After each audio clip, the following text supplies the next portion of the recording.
मुंशी प्रेमचंद के संपादन एडिटिंग में निकलने वाली उस समय की हंस पत्रिका के आत्मकथा के भाग के लिए अत्यंत प्रसिद्ध या मशहूर छायावादी कवि जयशंकर प्रसाद से भी आत्मकथा लिखने के लिए कहा गया।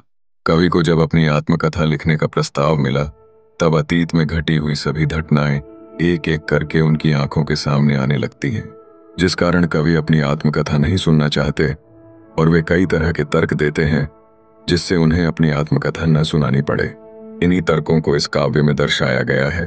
कवि जयशंकर प्रसाद भौरे के माध्यम से अपनी कथा का उल्लेख करते हुए कहते हैं कि जिस तरह से एक भौरा फूलों के आसपास गुंजार करते हुए मंडराता फिरता है, ठीक उसी प्रकार आज कवि का मन रूपी भंवरा भी अतीत की यादों के आसपास गुनगुनाकर गुंजार करते हुए न जाने अपनी कौन सी कहानी कहना चाह रहा है।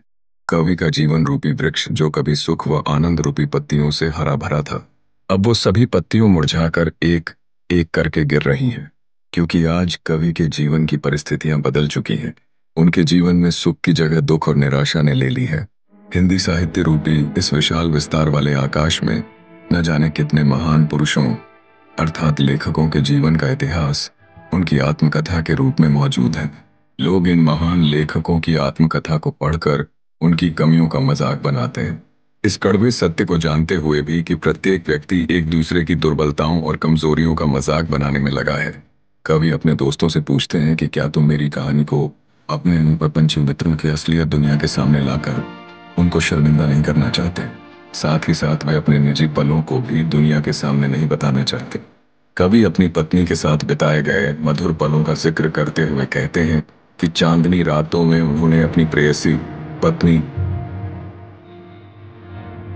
के साथ एकांत में खिलखिलाकर हंसते हुए, उससे प्यार भरी मीठी बातें करते हुए जो समय बिताया था, वही मधुर स्मृतियां ही तो अब उनके जीवन जीने का एकमात्र सहारा है। उन निजी क्षणों का वर्णन वे कैसे कर सकते हैं? उन आनंद भरे पलों की बातों को वे दूसरों के साथ बांटना नहीं चाहते। कवि कहते हैं कि उनको जीवन में वह सुख कहाँ मिला जिसका वे स्वप्न देखा करते थे, जिस सुख की उन्होंने कल्पना की थी, वह सुख उनकी बाहों में आते आते अचानक धोखा देकर भाग गया।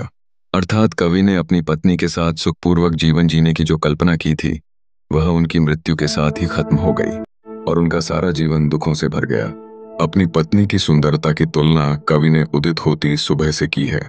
कवि यहाँ तर्क दे रहे हैं कि अभी उनकी आत्मकथा लिखने का सही समय नहीं आया है, क्योंकि उन्होंने अभी तक कोई बड़ी उपलब्धि हासिल नहीं की है और न ही वे अभी अपने दुखों को कुरेदना चाहते हैं।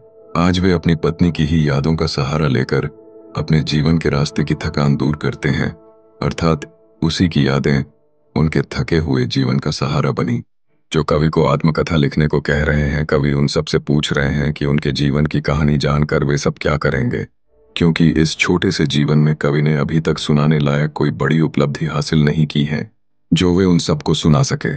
कवि आगे कहते हैं कि यह ज्यादा बढ़िया रहेगा कि वे चुप रहकर बड़ी शांति के साथ अन्य लोगों की कहानियों या आत्मकथाओं को सुने।